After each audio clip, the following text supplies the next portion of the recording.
Namo Bhagavate Vasudevaya. Om Namo Bhagavate Vasudevaya.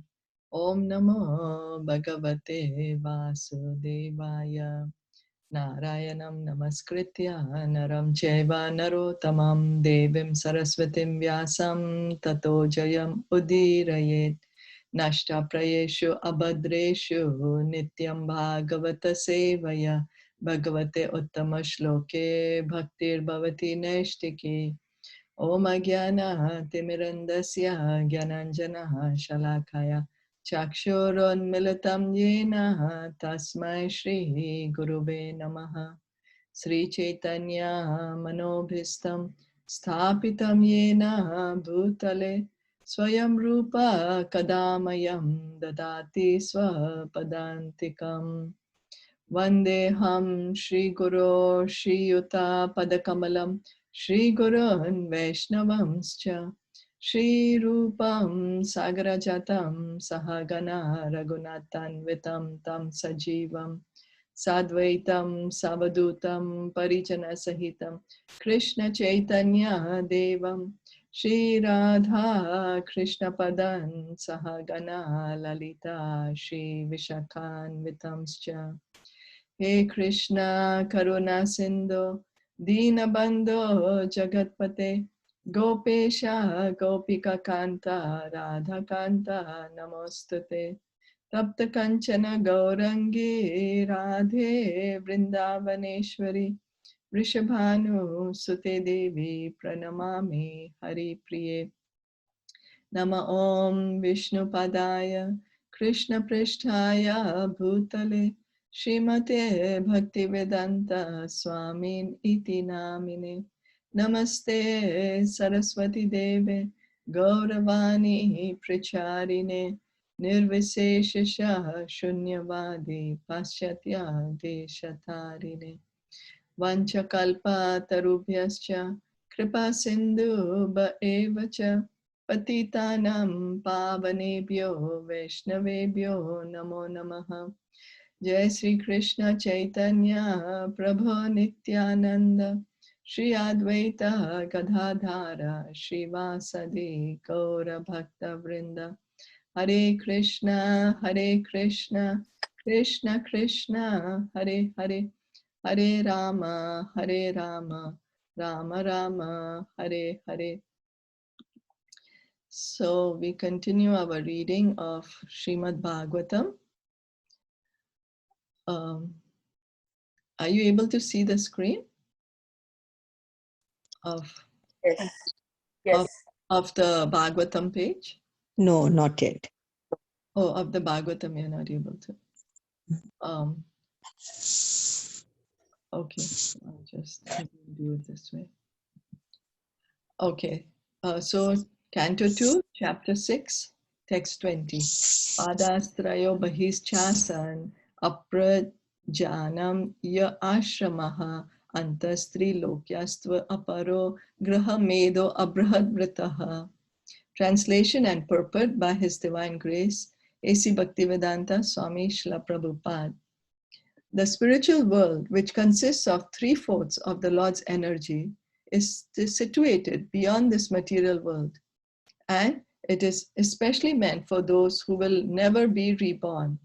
Others who are attached to family life and do not strictly follow celibacy vows must live within the 3 material worlds. Oh, yeah. So we had read the first paragraph, now reading the second. The householders and persons who have deliberately broken the vow of celibacy cannot enter into the kingdom of deathlessness. The pious householders, or the fallen yogis or the fallen transcendentalists, can be promoted to the higher planets within the material world, 1/4 of the energy of the Lord, but they will fail to enter into the kingdom of deathlessness. Now, the spiritual world is called the kingdom of deathlessness. Why? Because we are there in our eternal spiritual forms. We do not take up these material bodies. So we are not born and we don't die there. We exist there eternally. So here Prabhupada is saying that even if we are very pious, we do a lot of pious activities, charity, rituals, with that, all that, we'll be promoted, but promoted to higher planets within this material world. We'll still be within the material world, not going into the spiritual world. Abrahad Vratas are those who have broken the vow of celibacy. The Vanaprasthas, or those retired from family life, and the sannyasis, or the renounced persons, cannot break the vow of celibacy if they want success in the process. So the class of people who have vowed to observe celibacy, if they break that vow, then they cannot reach the spiritual world. If at all they want to reach the spiritual world, they have to continue with their vows. You see, because sex life is only allowed in the grihast ashram. In the grihast ashram, and that also to the person you're married, not outside of marriage. So the brahmacharis, vanaprasthas, and sannyasis do not intend to take rebirth, a praja, nor are they meant for secretly indulging in sex life. Such a fall down by the spiritualist may be compensated by another chance for human life in good families of learned brahmanas or of rich merchants for another term of elevation.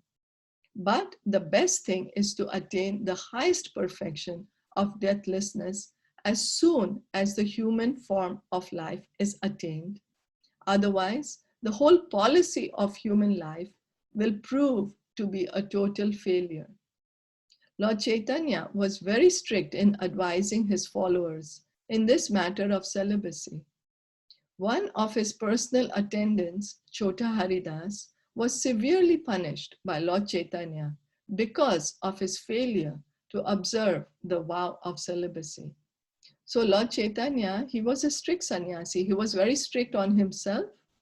He wouldn't even look at a woman, let alone speak to her. But he was also very strict with his personal associates of how they are associating with women. Of course, if they were grahasthas, he would also bless their children.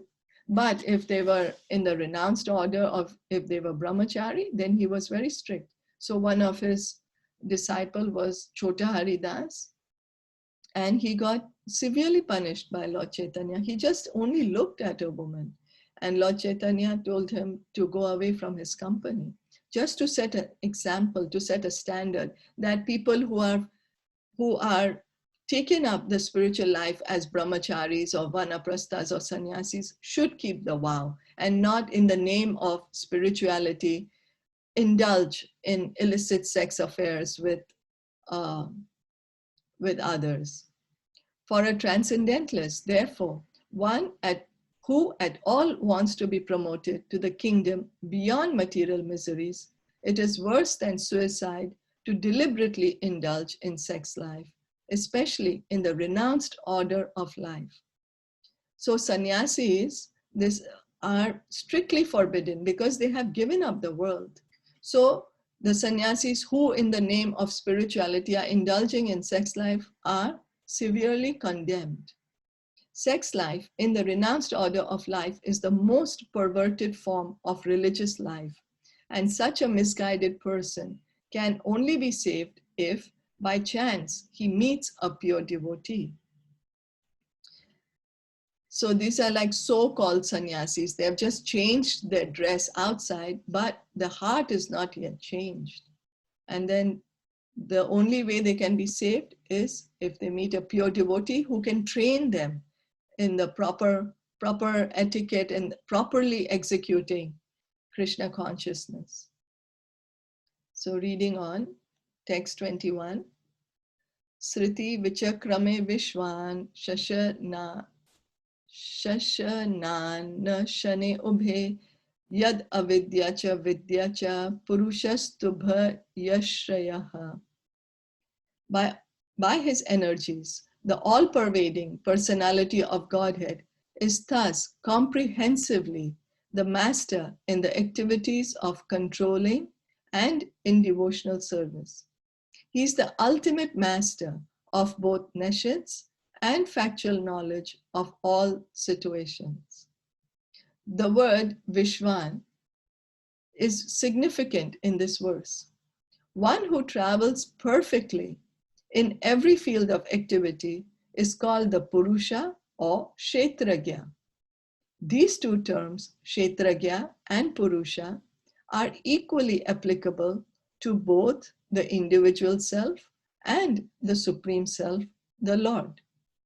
So the Kshetra is this field of activity, the body, and the Kshetragya is called as the knower of the field, or the Purusha is called the controller.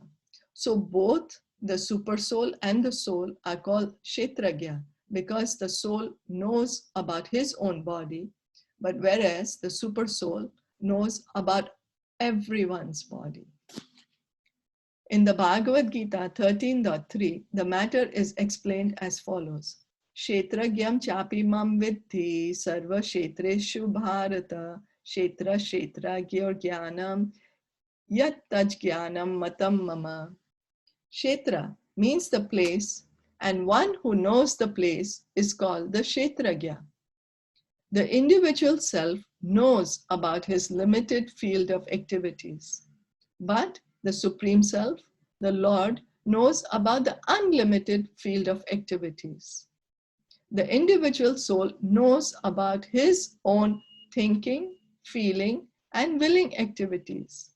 But the super soul or the Paramatma, the Supreme Controller, being present everywhere, knows everyone's thinking, feeling, and willing activities.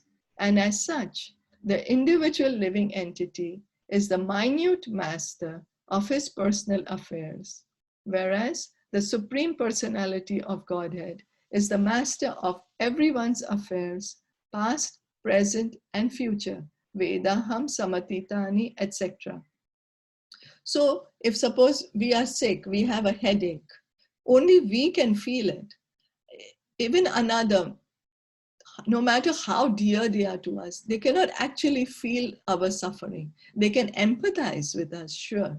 They can try to make us feel as comfortable as possible, but they can't feel actually what we are feeling. And nor can we feel what another is feeling because we are just in our own bodies. We are not in their bodies. We can try to understand, we can try to empathize, but we can't know factually about another's distress or happiness, or what they are thinking, what actually their thoughts are. They might be saying something, but in their heart, what it is, we really don't know. That Krishna can know. Why? Because he's the super soul in everyone's heart. He's the Paramatma. He's there in each and every one of us. Sorry. Only the ignorant person does not know this difference between the Lord and the living entities. The living entities, as distinguished from incognizant matter, may be qualitatively equal to the Lord in cognizance, but the living entity can never be equal to the Lord in full knowledge of past, present, and future. So we, the souls, we are part and parcel of Krishna. So we are the same in quality. Krishna is Satchidananda, so we are Satchidananda. But Krishna is unlimited. He has knowledge, he has unlimited knowledge. We are minute. We have that only to our own degree, our own capacity. He knows everything, past, present, and future. We can know only to our tiny degree what we are given. We can't know anything and everything. And also to know the difference that I am not this body, but I am within the body and the Paramatma is there within my body. That is knowledge. That this body, this is material. I am not this body. I am the soul within the body. And because the living entity is partially cognizant, he is therefore sometimes forgetful of his own identity. This forgetfulness is specifically manifested in the field of the Ekapad Vibhuti of the Lord or in the material world, but in the Tripad Vibhuti field of actions or in the spiritual world, there is no forgetfulness by the living entities who are free from all kinds of contaminations resulting from the forgetful state of existence. Because we are so tiny, we are minute. So even though we are Satchidananda, we are full of eternal knowledge and bliss. Our knowledge and bliss nature, it gets covered. We get forgetful because we are in this material nature. As we said, if a gold drop, if a piece of jewelry falls in the sewer, it doesn't mean that the gold has become dirty and full of, that it has become, well, it has become dirty, but it does not mean the gold transforms itself into dirt. The gold still remains gold, but it's just covered with dirt. And by the cleaning process, it can be reinstated to the original position as being shiny and gold. So when we are in the spiritual world, that is our original true nature, over there, we are not forgetful. We are fully aware that we are parts and parcels of Krishna and we act in that capacity. But here in this material world, we are forgetful of our own nature, our identity as parts and parcels of Krishna. And due to this forgetfulness, we are continuously acting in ways which are in fact entangling to us, which are in fact keeping us here still in the material world. And that gives us all contamination. For example, we collect a lot of envy, pride, greed, because we think we are the body. We think we are going to live here forever. We want to be better than another without realizing, but all this is for the body. I have nothing to do here. Why do I need to collect so much over here? My only goal and aim should be to go back to the spiritual world. The material body is the symbol of the gross and subtle form of forgetfulness. Therefore, the whole atmosphere of the material world is called avidya or nescience, whereas the whole atmosphere of the spiritual world is called vidya or full of knowledge. So this body, the very fact that right now we have this material body, this gross body, which we can see, and our subtle body, which comprises of the mind, intelligence, and false ego, this symbolizes that we have forgotten our true self. What is the truth? We have forgotten our true nature and forgotten Krishna. And that's the reason, because everything in the material world is covered by these material elements. That's why the whole material world is called nescience, ignorance, or avidya. Whereas in the spiritual world, there is nothing material. Everything is there in its pure state. So there is no ignorance there.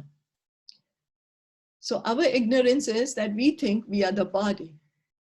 And because we think we are the body, we keep on acting as if we are the body. We want to collect more things. We want to be envious of others. We become very proud and we become greedy, all because we think we are the body.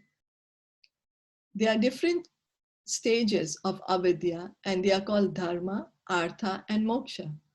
The idea of moksha or liberation held by the monist in the matter of oneness of the living entity and the Lord by ultimately merging in one is also the last stage of materialism or forgetfulness. So there are a class of people who say that after they give up the body, then they want to be merged into the body of the Lord, into the Brahmajyoti, into the light which is coming from the Lord. That is also Maya. That is also forgetfulness, because we are eternally individual souls. We can never ever become nothing. We can never give up this individuality. Knowledge of the qualitative oneness of the self and super self is partial knowledge, and ignorance also because there is no knowledge of quantitative difference as explained above. So it's true when we know that, okay, the Lord and we are the same in quality, but this is not having full knowledge because we have not yet understood there is a difference in quantity. The Lord is unlimited, whereas we are minute. That is perfect knowledge. The Lord never forgets because he's unlimited. He never forgets himself. He never forgets his own identity. But we, because we are minute, we tend to forget. So because there is a stage of forgetfulness of the individual selves or the living entities, there is always a gulf of difference between the Lord and the living entity, as between the part and the whole. The part is never equal to the whole. So the conception of 100% equality of the living being with the Lord is also a nescience. We can never ever be equal to the Lord. We can never become God, no matter how much we try.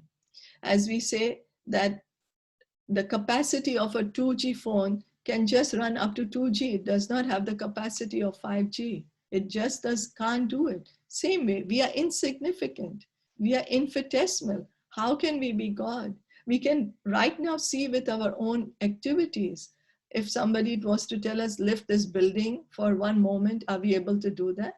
Krishna lifted Govardhan Hill for 7 days when on his left finger, the last finger of the left hand, you know. So what activities are we doing? By our thinking we are God, we don't become God. It's just mental speculation. There are a lot of things we think we are, but actually are we that? It is a good thing for us to try to analyze what our thoughts are regarding ourselves. In the field of nations, activities are Sorry. Yeah, I just want to know what is this avidya, dharma, artha, and moksha. What do they mean by this? That avidya, dharma, artha, and moksha. There are different stages of avidya. Three and different dharma, stages artha, of and moksha. vidya. Okay, so because a lot of religious principles, they are focused on like religions. You do pious activities, and then after you doing pious activities, then we get pious results.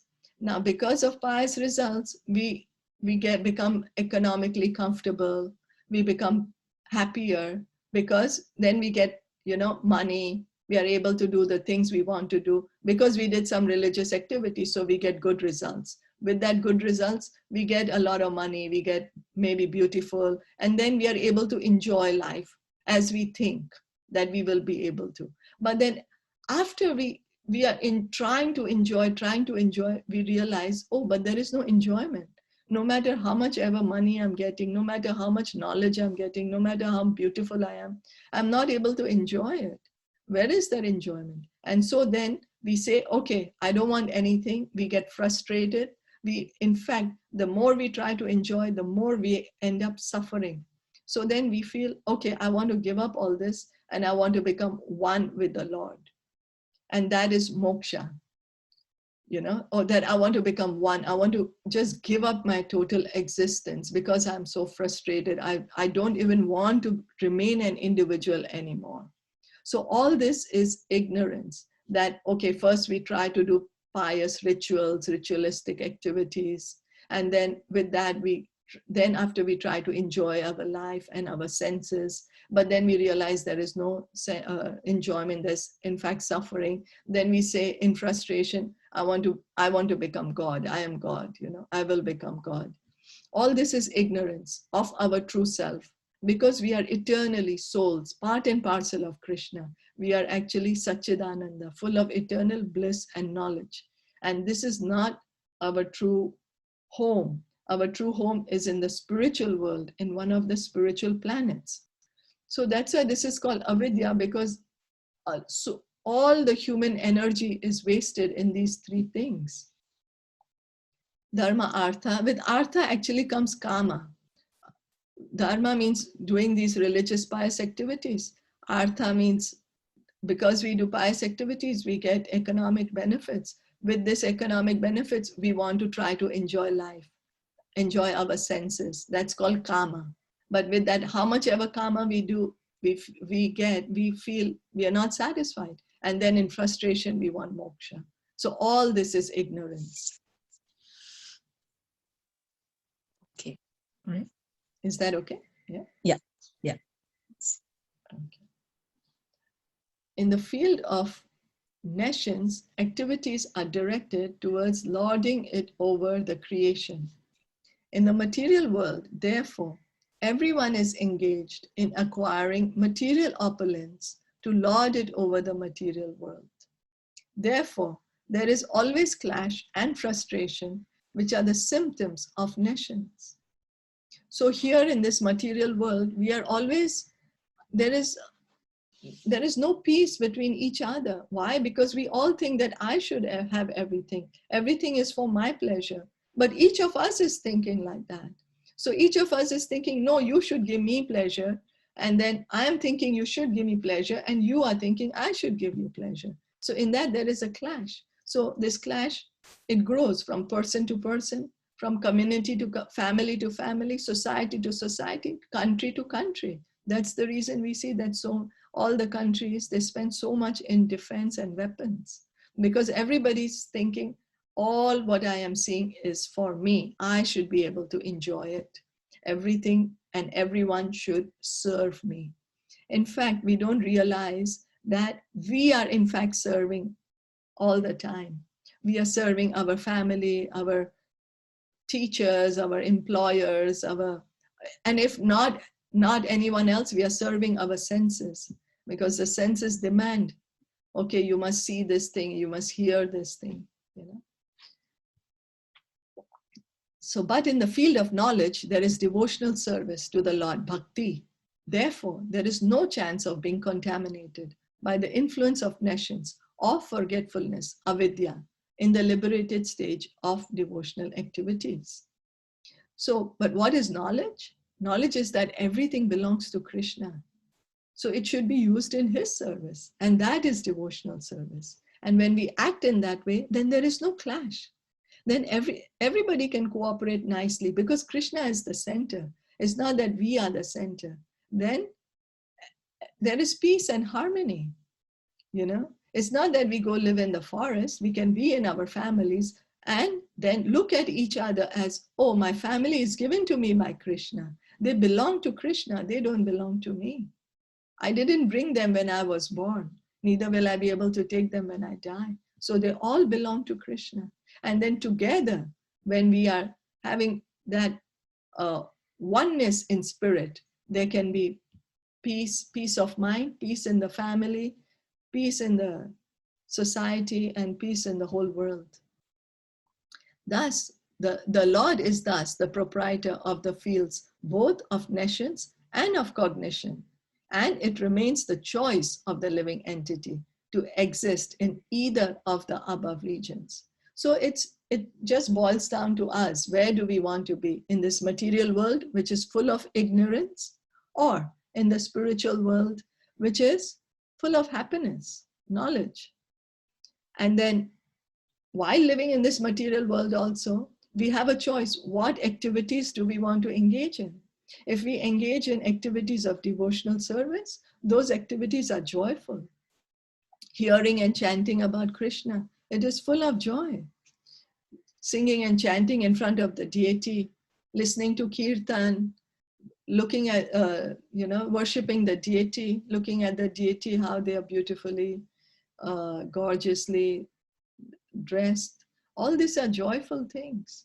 But if we want to be ignorant, then the only thing we will do is we keep on increasing our greed, our envy for each other. No, this is for me. It should be for me. Why should this one have it? This should be for my family. Why should another person have it? So the choice is actually just ours. What do we want? What activities do we want to indulge in? Any questions or comments? No, all is fine. All good. All fine. Then we can stop here. Yeah. Srimad Bhagavatam ki jai, Srila Prabhupada ki jai, Gaur Bhakta Vrinda ki jai. Thank you for joining.